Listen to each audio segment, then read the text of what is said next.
I think you're going to be surprised by the capabilities that you carry around your pocket every day. Just not working. Gosh. Oh, it's so good. G'day guys, what's cracking? Ralph Mayhew here. Thanks for joining me on this, ordinary day. But today we have something really special in store that I'll get to in just a minute. If you like this community, you want to be part of learning about the creativity behind photography and videography, please think about subscribing, check out some of the other content, and I'll see you in just a sec.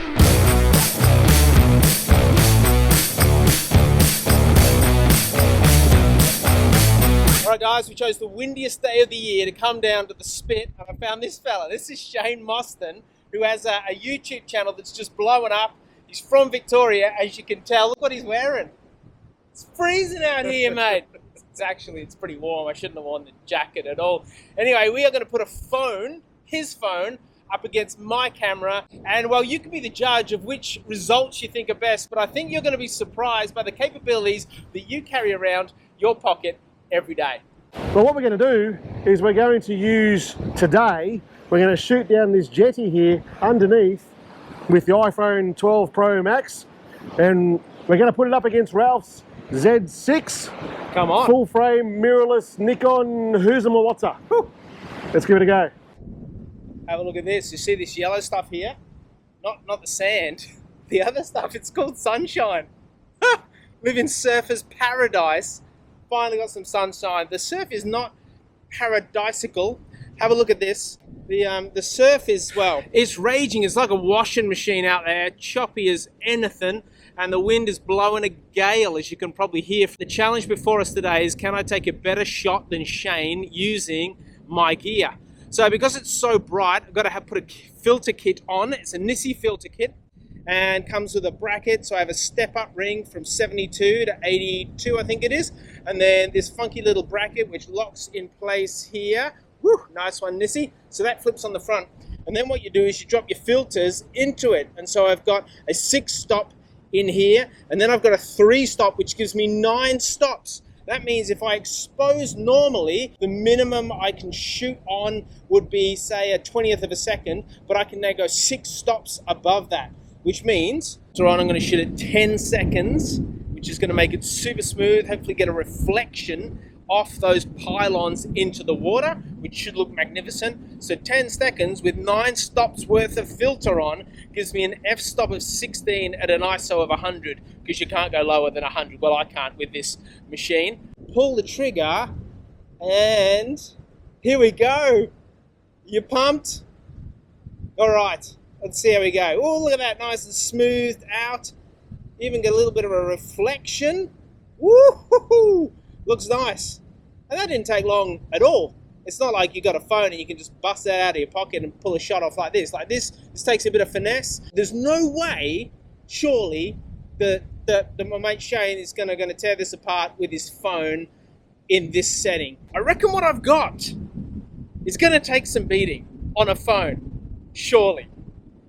Surely. Look at this guy. He's looking smug as. Like he's going to take the title.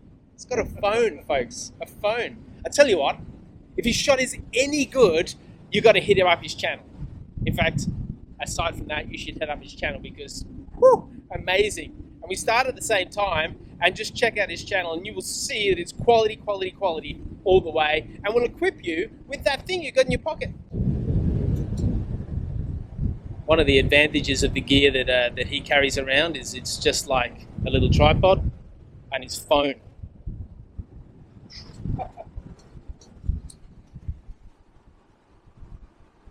What I love here is you've got the colours. You've got the white and the dark green, which make a great contrast to black and white. And we're shooting down the pier, so we're shooting down this tunnel. It draws you all the way down the tunnel, but you've got these leading lines, and they're kind of they're bracketed well by the pylons, which kind of hold you in, so it draws you down to the action and the drama of the tunnel. And obviously you don't get any of that splash that you see now. See that cool splash coming off the pylon, but it just blurs it out. So my shot took me, I don't know, about 15 minutes, like camera out of the bag, 15 minutes. Clock's been ticking on Shayne.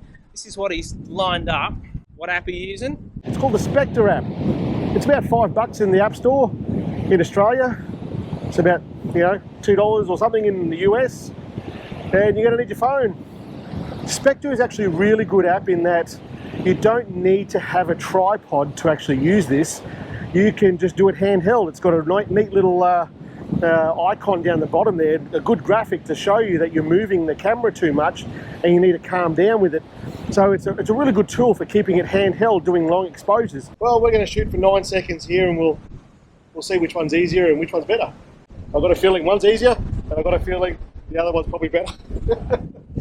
Let's hope the other one's better. Check out some of the damage the recent storm has done. Like, the water's gone all the way up to here, totally smashing the beach. That's what's left. That's why all the beaches are closed at the moment, because there's no way anyone in their right mind should go out into that surf today.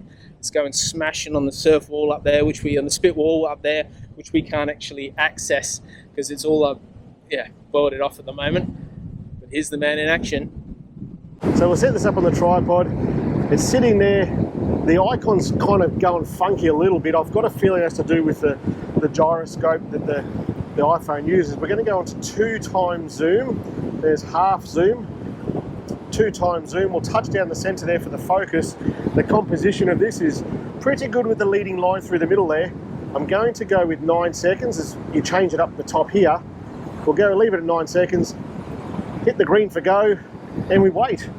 So far it's taken us about 15 seconds to do this photo, setting up the tripod, setting up the camera, and we're done. Let's have a look.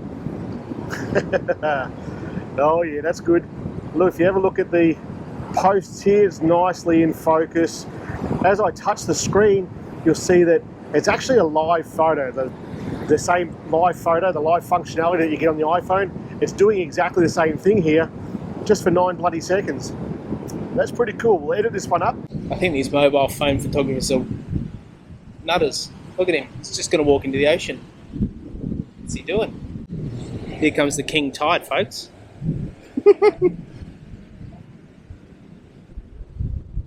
Not wanting to be outdone, I decided to come a bit closer. As you can see, the water's coming up pretty swiftly. But I'm going to come in close. I'm going to take a shot that's going to create a nice glassy feel at 10 seconds, and it's going to mirror the sand pumping jetty. If I do it right now, I'm actually going to get some draw of the water as it takes off. Come on.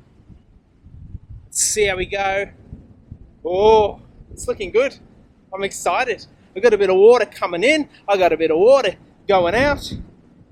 I've got this cool function too on the Nikon Z6 that can flip the screen out, which means I don't have to lay down in the sand and get covered in water and sand. I just have to wreck my shoes. It's a mega bonus. Well, that was kind of fun. It was alright, eh? It was. Rubbish conditions, but I think we got something actually worthwhile.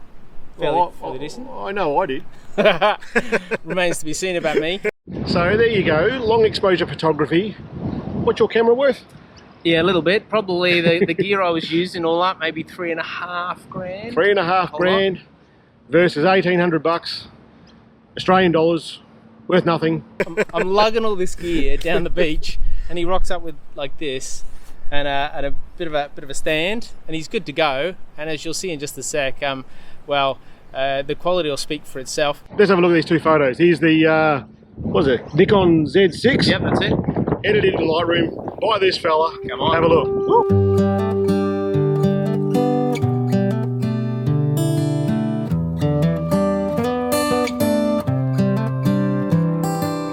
And here is the iPhone photo, edited by yours truly on my phone. Hadn't left the phone except to come to you now. Have a look.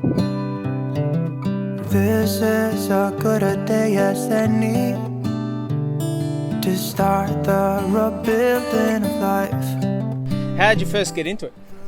Oh, look, I was doing the workshops with the iPhone with local businesses, and when COVID hit, I took it all online.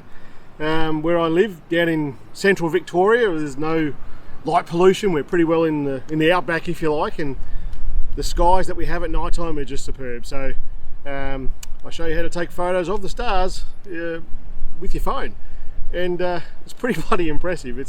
It kind of just went off. So I started with a few videos, and then the momentum has just been tremendous. It's worth checking out. Just insane. I love it how you make it so accessible for people that anybody with a phone can actually go out and have a crack now. Absolutely. When I started doing astrophotography where I live, I was shooting with Canon and nice fast lenses, and you could get around with a bit of kit that was worth, you know, $4 or $5 grand, and all it did was take photos. So to be able to do something that's so similar with your phone, it costs, you know, a couple of grand or $1,000 or wherever you live in the world. Here in Australia, the iPhone 12 Pro Max is about $1,800. In America, it's like, exchange rate's awesome, so it's probably worth like 30 cents. And you can take some spectacular photos with incredible cameras. So, you know, it's accessible to everyone. So if someone's watching this and they're thinking, oh, do I buy a camera? You'd actually steer them toward, no, make the most of your phone. And Absolutely. See if there's limitations to that they then need to move into a camera. Oh, for sure. Like you can go on, when I've run photography workshops with proper cameras, not just phones, but you can rock up with the top of the line camera. It doesn't make you a good photographer. Yeah, what's in your head and how you interpret the scene and the way you tell the story is what makes you a photographer. You can take some fantastic photos with your phone, rock up with an A7 IIIR and just do nothing compared. It's what's in your head. It's what makes you the creative photographer. What makes a good photo. I love it. Seeing the photo, hey, before you take it and going, that'd be captivating. Absolutely. If you want to look at both of these photos, have a look over on phoneandphotoschool.com.au, and I'll put both of these photos, the high-res photos, in the tutorial that you're seeing here right now. Download them both. I'd love to hear what you have to say. Keep this in mind. I'm talking about walking around with something that's in your pocket versus lugging a backpack, tripod, filters, all the rest of it. And you know, he's hot now. He's bugging. Well, Shayne, been amazing to hang out with you. You too, man. Thanks for spending time on the video with me. If you like my stuff, you should subscribe. If you love Shayne's stuff, you should definitely subscribe. It's amazing. Check it out. There'll be a link in the description below. If you've got any questions in the comments, please post them. Love to have a chat. Love to meet with you, get to know you. And otherwise, I'll catch you in the next video. Bye. See you guys.